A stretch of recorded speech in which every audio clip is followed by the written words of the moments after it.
G'day and good morning. Welcome to episode 55. We're out and about again, team, where we love, King's Cross. I think this is about our third time here at King's Cross. So we love getting out and about. We've got a good one for you today.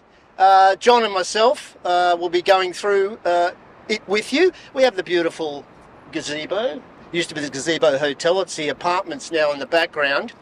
So we'll get stuck into it. It's a lovely day in Sydney. Today, Antonius Sajid Mokbel. And I apologise if I got the Sajid bit wrong. AKA Tony Mokbel. It's hot at the moment. He was released on the 4th, just recently, from Victoria, Barwon Prison. And he's out on bail and what have you. So we're going to do a bit of a story about him. He did frequent the cross a couple of times socially back in the day. So we'll do a little bit about that. We're going to bring John on shortly and we're going to go through his life, living in Melbourne, working at his brother's pizza place, having about $128,000 in assets then. I think he owed the tax about $45,000. And in that 6 years, how he just became made a drug empire. In that time, we're going to talk about all his offences and what have you. And it's going to be a great little show. We're going to get a couple of shots of a few of the what's left of the old school King's Cross. We love King's Cross, but as we've said before, it's not the King's Cross that we used to know. So I will get John to join us shortly. And he's back from all these travels, and he's been a bit crook lately, but he's going to join us shortly and we'll take it from there. John's going to talk a lot about the law point of view. I'll talk about his offences, and we will chat very shortly. Cheers. Welcome back. We're still up at beautiful King's Cross. John's going to come in a second and we're going to start to discuss his case and also the legal proceedings of his case as well. So without further ado, I shall introduce Mr. John Killick. Good morning, sir. Good morning, Mac. Good to see you. Good to see you. Back. He's been on the road again, John. I tell you, he's been flat out. I'm only about 99% fit today. But He's had a bug, but he's coming back. well, today is excuse me, the 11th. Friday the 11th. It's the 11th of April, and it's exactly a week since Tony was released. Tony Mokbel was released, and when you think about it, he's had a week out. He had 18 years in. Yeah. And this is rather an extraordinary case because it's only extraordinary circumstances and things that have never happened before that's actually allowed him to be out. And I think, as you said, he's out on bail.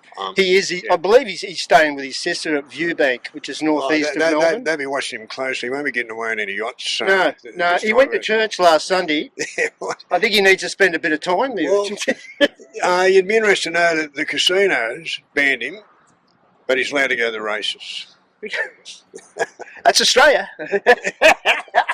God, there's some bizarre laws, isn't there, John? But this is what I'm saying. This is why it's such an important case, because the way I see it, we've never had a case like this before, because what's happened is, in a nutshell, the law, the fabric of the law has been turned on its head.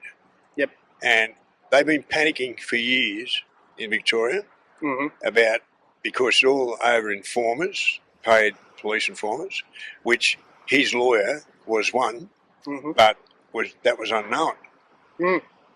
And what actually happened is that the Victorian government was embarrassed to such an extent, they tried two things. First of all, the police made an application that they would get her across to a country without an extradition treaty, so she could stay there. That way she wouldn't be able to testify about what had happened. That's the extraordinary lengths that the police went to. It stinks to high, doesn't it? And what the government was forced to hold, and there's never been, in Victoria, there's never been a Royal Commission into the police. And if there were... Shock horror. Well, if there were, there's so many... there's just... It'll never happen, I don't think. It'll never happen. I think it's the only state that's never had an actual full Royal Commission in the police. And when you saw what happened in New South Wales and Queensland when they had it. But they did order a Royal Commission into the handling of police informers in the way they had to over this woman, Nicola Gobbo, who was, she was a high-profile barrister. Oh, mate, she's been in everything but a bath, hasn't she? I mean, Jesus. Yeah. Well, you let our audience know who Tony was, and then I'll come in about the sentences and no worries, mate. Look, basically a bit as what I said at the intro. He started working at his brother's pizza shop in Melbourne, and with very little assets and what have you. That was with his first wife, and they worked there over that 6 years building a major drug empire. And as I said, I think I discussed with you before, there was... the biggest in Australia, wasn't it? Oh, yeah. Look, in the first couple of years, going from very little cash, and then he deposited 200,000 into her account, which I found a little unusual, National Australia. He was in debt at the time, wasn't he? Yeah, he was in debt. I think he owed the tax about 45 grand, the tax office. As they're thieves. businesses do, don't they? You know? Yeah, and then it progressed from there. As it got bigger, there was $2 million laundered through a brothel in Melbourne. And he also faced a hell of a lot of other charges as well. So I think it was 98, he got a year for threatening or trying to bribe a judge. I think he got 12 months for that. He was acquitted of we got off 2 murders, didn't he, John? 2 murders, yeah. The last one was Marshall, wasn't it?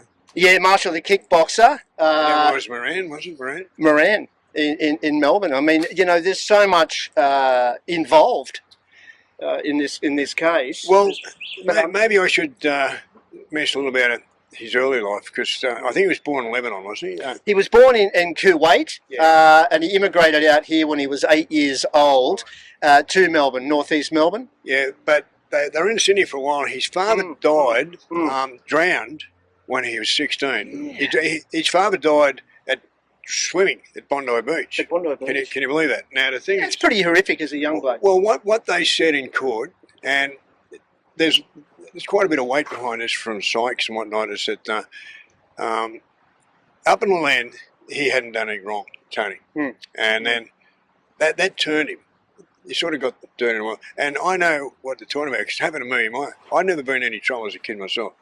My mother virtually killed herself when I was 17. That's awful, mate. I went straight off the rails and was off the rails for a long time. So that was a lot of financial stress as well. Yeah, I identify what happened.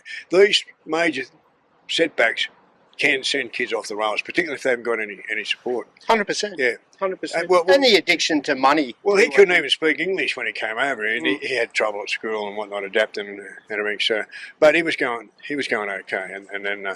The parents were Lebanese, 3 brothers. Yeah, yeah. So, but what he did in that 6 years is almost, it shows you how much money's involved in drugs. Oh, it is, mate. It is. I mean, his lead up to it as well from the pizza place. I mean, during the 80s, he was lots of assault charges, threatened to kill, carrying possession. So this means he's got a chip on his shoulder, right?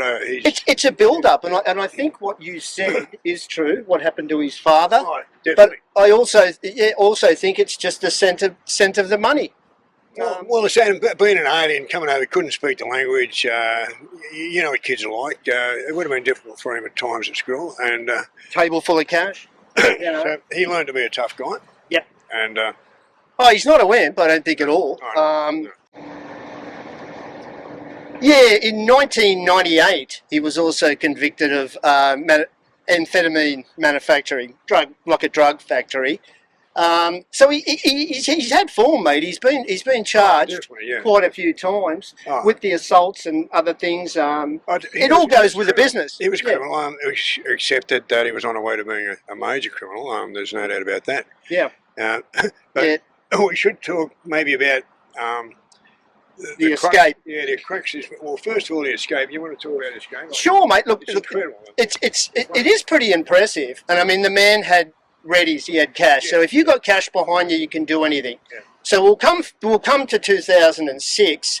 He knew he was looking at about 12 years in prison at that stage, on bail, and he's just gone, fuck it, I'm out of here. The story is that he jumped bail, he was living in rural Victoria, wherever, and then they drove to Western Australia.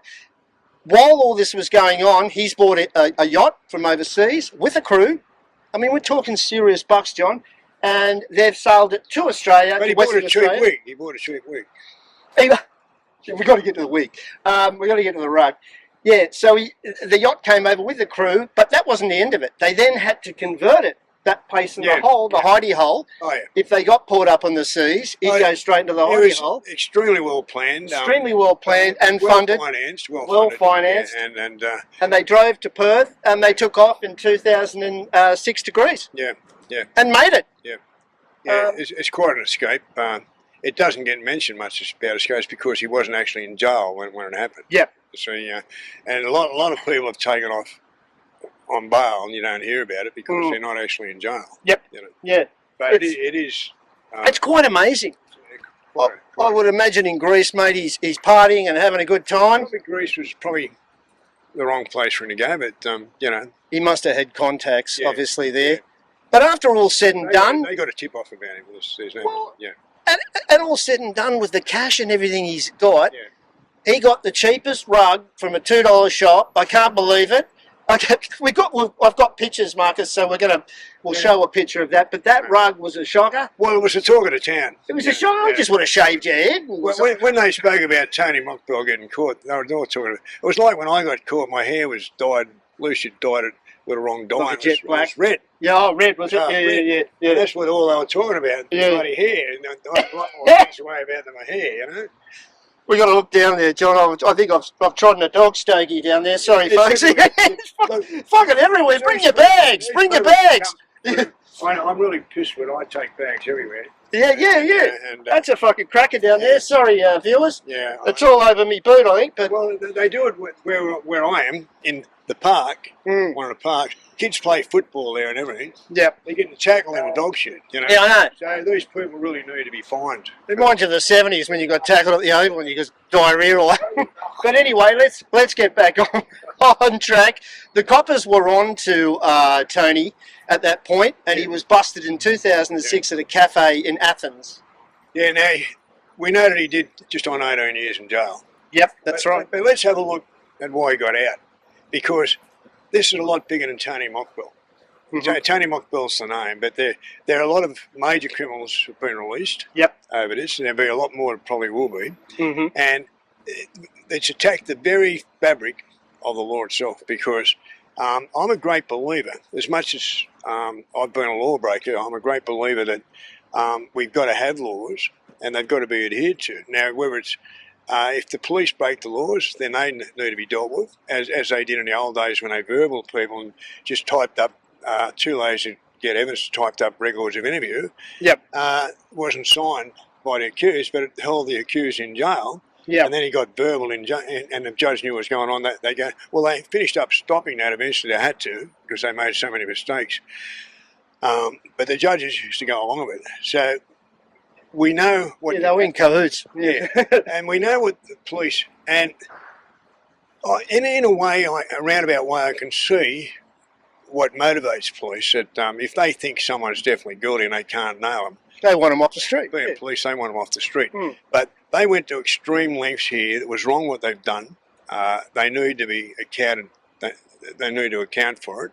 And this has really put the system really under the spotlight. Because what they did, they encouraged a high-profile lawyer. I was going to say, let's talk a little bit about Nicola. Yeah, her name was Nicola Gobbo. Gobbo, is it? Gobbo? Gobbo, well known. Well known. Well, she came from a very good family. Her uncle was, I believe, a sir. Right. Yeah, and I think he might have even been a judge. But a very well-known, rich family. Her background wasn't so good. She went to university and got busted at least 3 times for drugs. That's it. And got out of one of them because it would have ruined her legal career. And that's once again where I believe there's a 2-tiered system that we've got. 100%. There's no doubt about it. And anyway, she got off and she became a high-profile lawyer. Apparently, she was pretty good. I'll give her that. But what the police approached her as I understand it, because she's taken out a civil case that's been going on for quite a while. Yep. She, for the last 6 years, has been living in fear. They've had her lawyer said they've had her in different countries, different states. Yep. Had about 4. She's had a life threatened that many times. Yeah, and she's living in fear. Mm. Now, the reason she's living in fear is that she had hundreds of clients, a lot of them high profile, that her job was to defend them to the best of her ability. That's what the law's about if you're a defence lawyer, and try to get them acquitted. Instead of that, she was going to the police and giving them all the information, plus a bit more, plus phone numbers and this and that, and virtually helping to convict her own clients. Oh, 100%. I mean, even if you Google her, it comes up barrister, police informant. Yeah. Yeah. Well, she was registered as an informant, I think, from 1996. And Tony was spilling his guts to her as well, I would imagine. Oh, absolutely. Well, that's why he's got out now. She ratted on him big time. Well, you often seen photos of the two of them, both high profile. You know, he was out on bail or whatever, and she was his lawyer coming through, and of course he wasn't aware that what she's doing is giving information to the police. Yeah. Now, the police have been castigated over this by the integrity unit, etc., etc. They're arguing that she shouldn't be given any civil damages because she is the one that did it. They didn't do anything. They just received information from her. And she knew what she was doing was wrong. And she'd be popular as a shark attack still today, mate. There'd be a lot of people interested in... Oh, well, you can't make excuses for her. I mean, you know, let's face it. I mean, your lawyer is helping to send you down. Yeah, but it's supposed to be confidential and... Yeah, I know. It's unbelievable. It just throws the whole system out the back door. It really does. Excuse me, John, can we move forward a bit? This dog stogie is rank, folks, and we'll just move forward a bit. We're just about in it. Yeah. I've already trodden it. So sorry, John. Sorry, we'll continue, please, mate. Yeah, we're not... It's far from finished because some of the people have got out. Yeah. You know, there was one guy who was accused of, accused of killing Victor Pearce. Oh. Now, Victor Pearce was the guy who was acquitted on the Wall Street. One of the guys acquitted on the Wall Street. Which is huge. Huge. Now, actually, they got acquitted because they had a pretty good judge. And the judge they had was the same lawyer. He was senior counsel. Yep. He represented me in the High Court and got me off on 4 armed robberies. That I didn't do. They're the ones that I've always said I didn't do anything. Yeah, you beat it. Yeah, and he got me off. Now, then he became a judge, and he was a good judge. And you said he was more than fair, right? Yeah. Well, he was fair. That's why they got off, because there wasn't enough evidence to convict him. But Pearce then named his son. They named him Vincent. Vincent. That was the name of the judge, Vincent. Yeah, and because Victor Pearce, it was Vincent. And that's a pretty famous story. Of course, Victor later got killed anyway. But the whole thing, when you look at it, they're all integrated in this one big, huge story down in Melbourne. So many high-profile criminals had her. You know, your mate, if you're a fairly well-known criminal and your mate says, "Oh, I'm being represented by so-and-so, she's pretty good," then you go to her. Yeah. And so her reputation increased, and she did get people off. She did get people off and things. And made a few bucks along the way, I bet. Made a lot of money, but mainly was very high profile. And now they're running for cover over this because it's far from finished. And I think that you'll see a lot more acquittals. I read there could be over 1,000 people involved. And she's been in hiding for how many years now? Quite a while. 6 years. Well, the last 6 years she's been living in different... Yeah, they keep you on the move. Yeah. And in about 12 different spots, including overseas. That's what the lawyer said anyway. But I think if someone recognises you, bang, you tell you it's time to move again. Sort of. Yeah, well, they've definitely stated that over 120 cases of conviction are tainted, so they're probably all going to get off. Yeah, a lot of them have got off. So this is where we're at with the Tony Mokbel case. It's a lot bigger than Tony. It's huge. We've never seen anything like this before. the very fabric of law is at stake, because people are going to argue over dinner tables over this for a long time. Yep. Should you acquit a criminal because of what happened? I say unequivocally yes. You've got to let him out. You can't leave people that have been convicted on tainted evidence. Yeah. If you allow that, then we go back to the old days. Yeah. No, I couldn't agree with you more, John. There's a lot. There's a lot more to Tony, and I think we're going to just move a little spot and get a few shots while we're up here at the cross, and then we'll do the final segment when we get back. But talk more about the assault in jail and what have you. Yeah. He was I believe, very protected in jail because of the mullah, but I believe in the assault. Cash started dwindling a little bit, and the protection dwindled. Some young guys got it. Yeah. It nearly killed him. Yeah, they did. Yeah. But look, we'll talk about that in the final segment. Yeah. We'll get a few shots while we're up here. It's a beautiful day at King's Cross.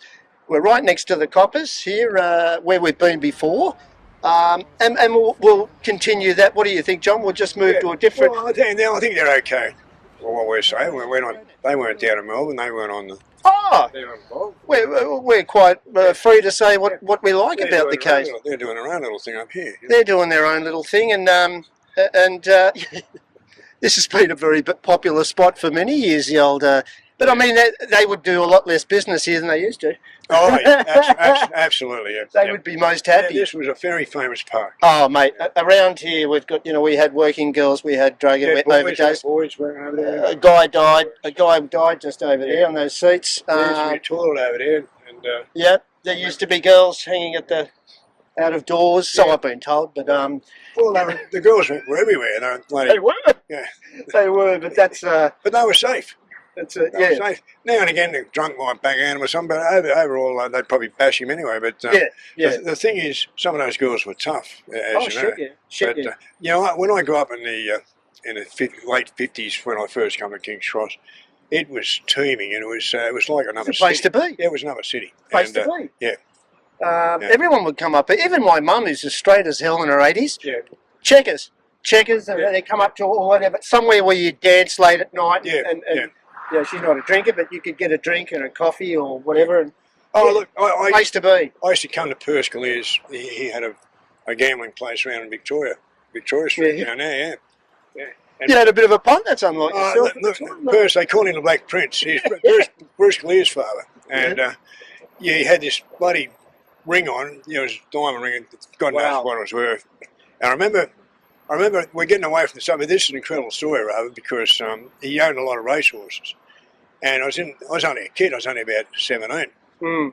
And somebody said, "Purse, can you give us a tip for tomorrow for your horses?" Yeah. And Purse went, well, I swear, showing him off his ring. He said, "You got a house?" The bloke said, "Yeah." He said, "Put it on Indian Prince. You'll win another one." I said, "Oh, thanks, Purse." Sunday papers, so I had a look. Perskalier lost 100,000 on Indian Prince. It's unbelievable, isn't it? We mentioned that before too, but it's an incredible story. I wonder about that guy. If he lost his... Poor bastard. Yeah, but he actually lost 100,000. That was huge money. Oh. And we're talking about pounds. Yeah. In the 60s. Huge. Before the changeover. Oh. Yeah, so, I mean, that's the sort of guy, that's the amount of money that was coming through those gambling places. And you had so many important people, they'd recognise them there. And what they'd do, they'd say, "Listen, we just got the tip, the cops are going to raid us in about 30 minutes. Is anyone here, we need 6 volunteers." So 6 of them would volunteer, the rest would leave. Yep. And they'd come and bust. Then 6 volunteers. Yeah, they'd pay their bail and whatnot, but and then you'd read in the paper they busted this illegal gambling. Yeah, I mean, it was just so red hot. The cops ran the joint up here, Yeah, they did. Unbelievable, isn't it? Well, look, we'll continue this. In the next segment, and just get a few shots too. The old bourbon, what's left of the old bourbon and facade. It's tragic. It's hard to find a lot of originals. The Lay Girls has gone ages ago. All that was a cafe. Oh, mate, it's sad, but it used to be. They'd be out in the street, they'd be inside, it was packed. I don't know why the hell it's gone broke. You know? It is. I mean, we are talking about Tony Mokbel today, but we're going off track a little because there's so many stories right where we're standing. And he came up here quite a bit. He frequented it when he was in Sydney. Yeah. I'm sure he would have had company and whatever up here. Everyone came up here. But he was a Melbourne, Victorian-based criminal. Yeah. Well, look, we'll be back shortly and with the final segment, and we'll get a few shots and talk about We've got to it. put an ad in about our lawyer. We'll definitely do our ad for sure. Okay, see you shortly.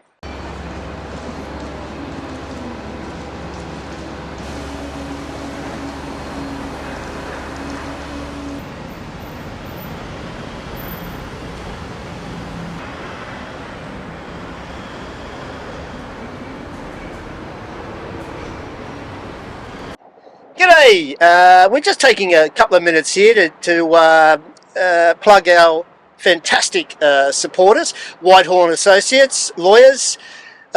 John, fantastic. We've got Steve. Steve's the head on the team.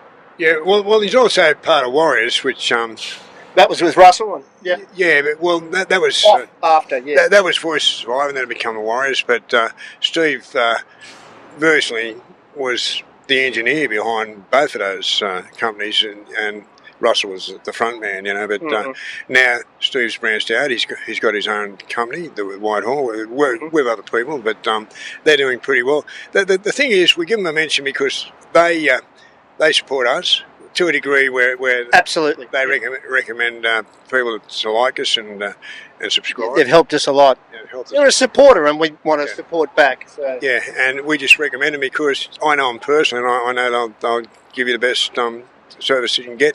You can trust them. They're not going to rip you off. And if they feel they can't do the job, they will recommend you to go to someone else. Now, you just don't get that from other lawyers. So I recommend Whitehall, definitely. Absolutely. All aspects of law, they'll have a go at. No win, no fee. And also the Warriors too. And Warriors, yeah. We can't recommend them enough. Whitehall and Associates, they've just been fantastic for us. And hopefully, we said last time, we'll have a chat with one of the ladies and make a small... Well, I'm going to talk to you about that. I think it's time that we did get somebody down to come and tell us exactly what they do. Yeah, we'll have a chat to her and she can explain a few things. But and as regards to Madeline, who I think's just about ready to have another child. I know, yeah. We were hoping to get Madeline on, but I believe she's heavily impregnated with a sixth. No, I think it's 6 or 7. I think it's 6. So we don't expect. Yeah, she's just about to get maybe later in the year. Yeah. Hopefully after she's had a 6th baby. Yeah.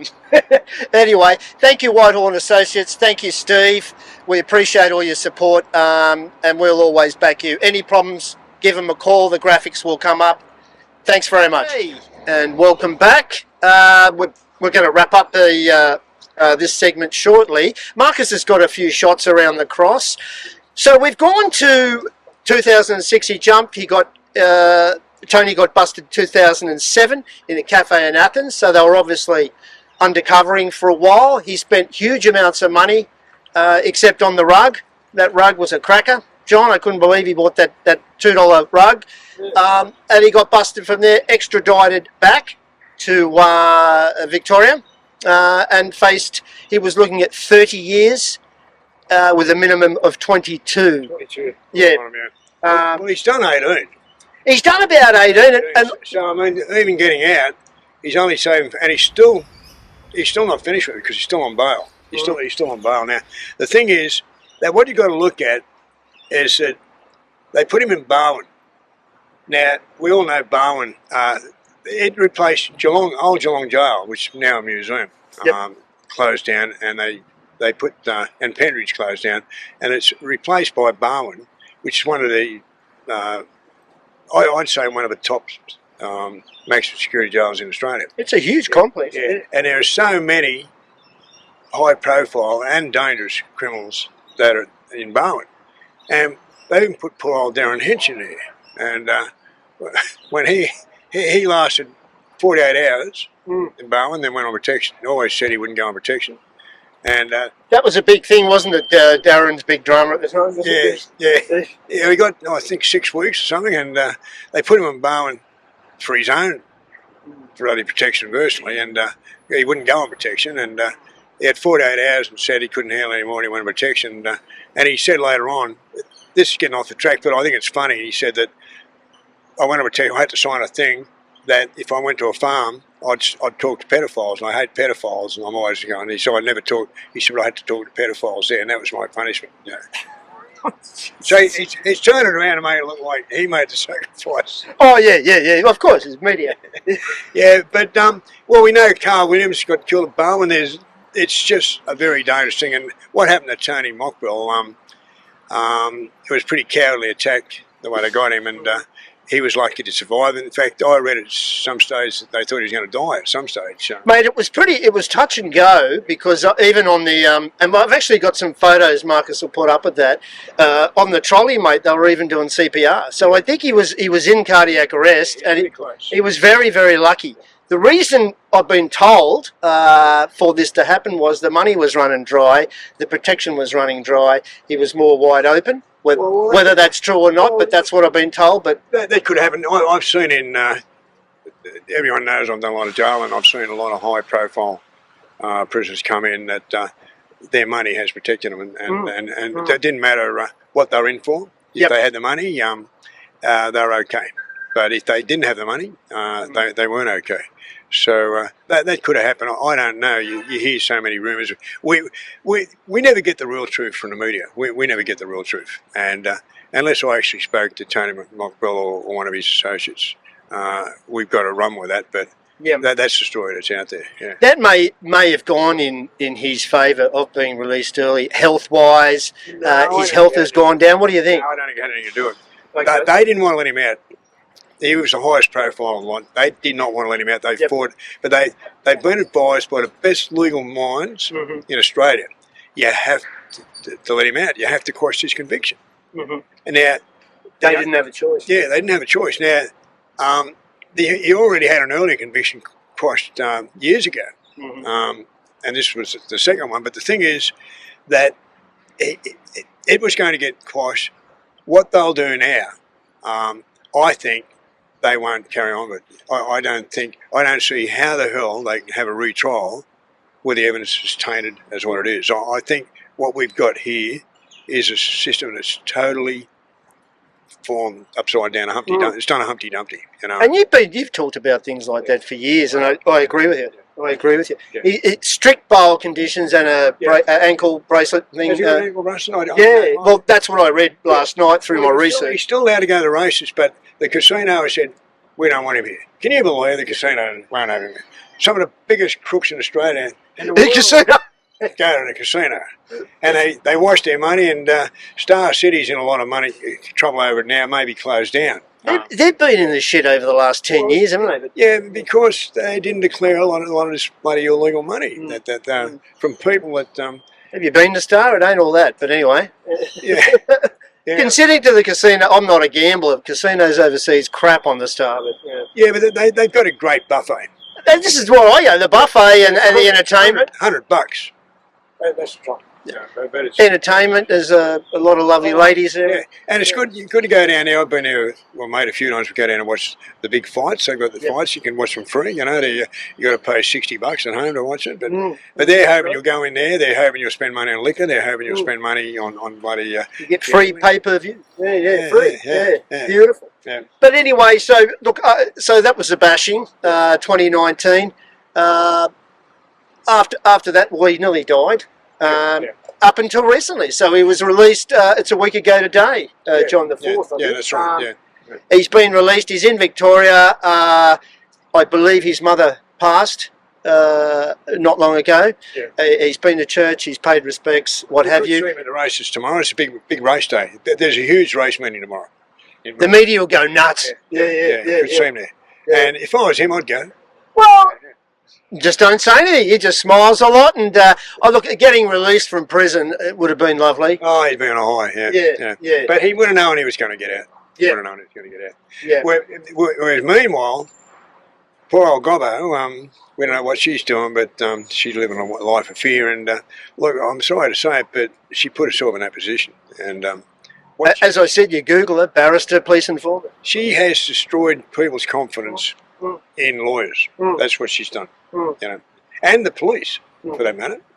And rumours of several boyfriends or clients as well. I don't know about that. I'm just saying rumours. Well, yeah, there's a lot of rumours about that. Yeah, we won't go into that. We won't go into that, but that's basically where we're at today. We went off the track a few times because of this wonderful place this used to be. Well, it's a leafy suburb. Both of us, and I remember when I was young guy, I used to come up here to the illegal casinos, you know, and that was something special, you know, and you felt important when you get the password to get through that door. You said, well, I'm allowed in here, you know what I mean? Yeah. And then when first used to say, or somebody would say, we need 6 volunteers or 10 volunteers, you know, there's no way I'm going to volunteer. You know who did volunteer? A lot of the workers, a lot of working girls. Yeah. That's right. Yeah. There was a lot of working girls up here, and look, there was some lovely girls at that time when I was growing up. I spent a lot of time in the sort of early '80s, what have you, right through, and there was a big heroin problem up here, unfortunately, and that was a reason for the amount of working girls. Plus, the people had been dumped, homeless, whatever. When I came up here, like in the late '50s, early '60s, particularly, there were no drugs. There were no drugs, but you still had the working girls. You had beers and street. You had right up there doorways, girls, £2 each. Yep. Good-looking girls, you know, and it was just a thing. It was, and of course the guys like McPherson and all these people that ran the cross, they controlled it to a degree, and so did the police control it to a degree. Guys like absolutely Sparrow and Ray Kelly and these people. And I mean, you would come up here, and it wasn't unusual to see them. I've seen Lenny many times just over here, you know, walking the streets, and you would see, you know, Freeman and whatever. Well, you know, up here. It was probably a good thing because it stopped, you know, maniacs running around raping women and that, didn't it? You know, that's the way I've always looked at it that way. Yep. I think there's a place for working girls. They're entitled to make a living the same as anyone. If that's what they want to do, then that's what they're going to do, you know. Yep, totally up to them. Well, look, I think we've covered it. We've touched base a bit on Tony. The reason we did Tony today was, and we reshuffled a few others, was because it's kind of hot news at the moment. There's no doubt that the mainstream media will jump onto something, 60 Minutes, Spotlight, whatever. And we have to be careful in what we said too. Yeah, and we did. But we thought we'd just do our little old school amateur and just touch base with it. Well, I think we've touched on the main points. We touched on the fact that he had to get out. Yep. He had to get out, and they knew it. Yep. It had nothing to do with his health or anything like that. It was the fact that this was an abusive process. It was abuse of law. It should have been stopped a long time ago. It wasn't. The people responsible for it are now going to bear the brunt of it. And we're going to hear a lot more about not just Tony Mokbel, but a lot of other people that are involved. Now, as I said, there are over 1,000 cases where the evidence may have been tainted, but there's over 200 cases already that have been declared tainted. So, you know. It's a huge thing, and but I will say, you know, the escape on the yacht was pretty spectacular. I'm not saying it's the right thing to do. I'm not praising, and I've had a bit of criticism recently. It's like, you know, I'm encouraging criminals and encouraging. It's not the case at all. I don't know. We're just reporting. Yeah. Why do people want to escape? It's got me beat. Yeah. Why do people want to escape? Human instinct, I think it is. Isn't it? Must be that. It's a human instinct. You're caged. So, but anyway, we wanted to touch a bit on that today. And he is a Victorian and Melbourne-based criminal, but you know he did frequent all over the place, and he had unlimited cash. And you've got to remember at the start, I still think it's not taken into account as much as it should be. His father died, drowned. Horrific. When he was 16. When you need a father. Yep. That's when you need a father. What was it, Bondi? And he got done in a rip or something? Yeah, you're in a new country and you can't speak English all that well, and you lose your father, you know. So it had a bit to do with it. Absolutely, and it would have been very horrific. And things went from there, starting at his brother's summarising at his brother's pizza place with not a bit of money, and then more money, and worked there with his first wife, and the laundering of money, a $200,000 deposit, the laundering of $2 million through the brothels, through a brothel in Victoria. Yeah, it's just unbelievable. But finishing up the estimates that we've, through research, 15, 20 million, perhaps more. Probably more. Probably more, 15 to 20 men, and that's not bad from the pizza shop. Not the right thing to do. He was a criminal. Not the right thing to do, but we're reporting on these facts. That's all, aren't we, John? That's it. Yeah, and I'm sure we'll hear a lot more about this. Oh, absolutely. Now, John's on the mend, and we want you fully 100% for the next one. And thanks for all your help, Marcus. I wanted to shout out to Brad Nicolaides. I talked to Brad recently. Would like to have him on that panel thing. Yeah. Great guy, great fella. Good on you, Brad. Yeah, Brad would be good. Yeah, great fella. Yeah. And we'll have that panel thing, I think, eventually. Something like that. We'll discuss that. We'll have two sides, and I think that's sort of a debate. yeah, like a debate. Yeah. I can think of a few people that would be great for that, Joe. Mate, I'm thinking about six of us, three apiece, and we'll do it from there. We have the Mount Druitt special coming up. Yeah. Still working on that. That could be next because that could be next. TAFE's coming up. Yeah, that's fantastic, and that's going to be huge. We're going to be live at Mount Druitt. We're going right in the heart of things. I'm not going to give away too much, but Mounty's been working on this for a while. It's virtually another city, Mount Druitt. Yeah. Russell Manson told us a lot about it. Yep. Yeah. No, that's going to be a huge one. So we've got a lot of good things coming up. G'day to Ted and Ben. G'day to Ted and Ben. I'll throw that in. So we've got a lot of good stuff coming up. We've been live here today. Don't forget Marie. We're going to do you soon, Marie. Oh, but Marie French. Yeah, Marie. Yeah, please. Yeah. Marie French. Yeah. You're going to be interviewing her, I believe. And she wants to interview me too. I don't know what she's going to interview me about because we want to do her. But yeah, when she popping down? Well, she's coming to Sydney soon. Coming to Sydney soon. So there's another one, Mount Druitt, Murray French, etc., etc. There's always plenty on the board. It's time and money, and that's why we do about every 3 weeks.